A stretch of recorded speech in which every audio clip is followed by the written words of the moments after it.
Hi everyone. For this lesson, we're going to be talking about imaginary numbers and specifically just kind of an introduction to imaginary numbers for right now.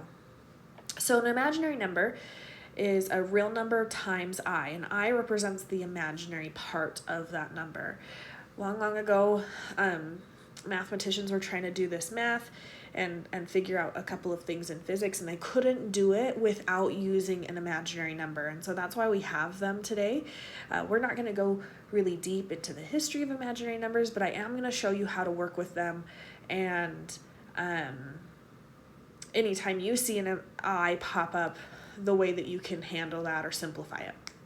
So since we know that the imaginary number is a real number times I, and a real number, remember, is just something that you've been working with, any number that you can plug into a calculator and it gives you an answer, or it doesn't error out. So an imaginary number is something where we try and plug it into a calculator and it errors out, or it doesn't give us an answer. And so with that said, I can tell you that let me get my pen out, I is equal to the square root of -1. If you tried to plug the square root of -1 into your calculator, it would not work because calculators can't do the square roots of negative numbers. And so that's why we name it I, okay?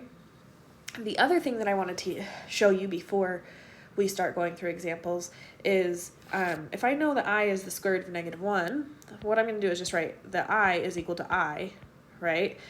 But I squared is equal to -1. And that's a big one that I want you to remember. That's going to be really prevalent in this lesson.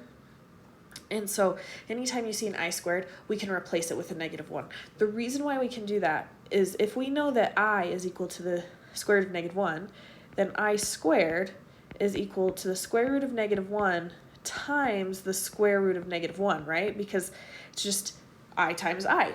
Now, the square root of -1 times the square root of -1, when we multiply square roots together, we can rewrite it as the square root of -1 squared, right? Because that's two of them. And then the square root and the square cancel each other out, which just gives me -1. That's why we can say that I squared is -1. Now, we're going to continue this trend and say, well, if that's the case, then what is I cubed? Now, I cubed would be I squared times I, right? So let me write it here. I squared times I.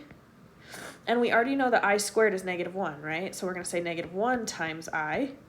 And -1 times I is just a -I. So I cubed is -I. Then we're going to do one more. I to the fourth. Now, I to the fourth, what we're going to do is actually split it up so that I to the fourth is the same thing as saying I squared times I squared. I'm going to erase the I cubed stuff so we can see it a little bit better. So I to the fourth is I squared times I squared. Now we know I squared is -1, so it's -1 times -1. -1 times -1 is something we can plug into a calculator, which just gives us +1. So I to the fourth is +1. Now I'm going to stop there because I to the fifth, what that does is it just kind of wraps itself back around. This is the pattern, and so I to the fifth would go back up to I. So I to the fifth is equal to I. And then I to the sixth is equal to -1. And I to the seventh is equal to -I. I to the eighth is equal to 1. And so I'm going to box that up so we can kind of see it a little bit better. And then you could continue that. I to the ninth would be I to the 10th would be -1, and it keeps on going and going and going. Okay, so now that we know a little bit about it, let's start going through some examples for your first self-check. Now, your first example on that example sheet is the square root of -4. Now, remember, if I tried to plug this into a calculator, my calculator can't square root negative numbers. And so what we're going to do is kind of separate it a little bit. What we can actually do is write this as the square root of -1 times the square root of 4. Okay? Because that's what it is, right? So we know the square root of -1 is I from this right here. So I is equal to square root of negative 1, which means I can replace the square root of negative 1 times I with I. And then we also know the square root of 4 is 2. So I can replace the square root of 4 with 2, which means I've got I times 2 right here. I can simplify that by just saying it's 2I. And that's as simple as my answer will go. So the square root of negative 4 is 2I.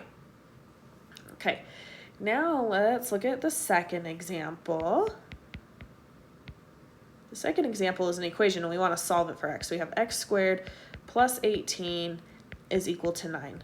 So if we want to solve this for x, the first thing we need to do is get the x squared by itself.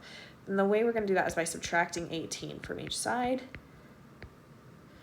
So the 18s cancel out on the left side, and we're just left with x squared is equal to 9 minus 18 gives me negative 9.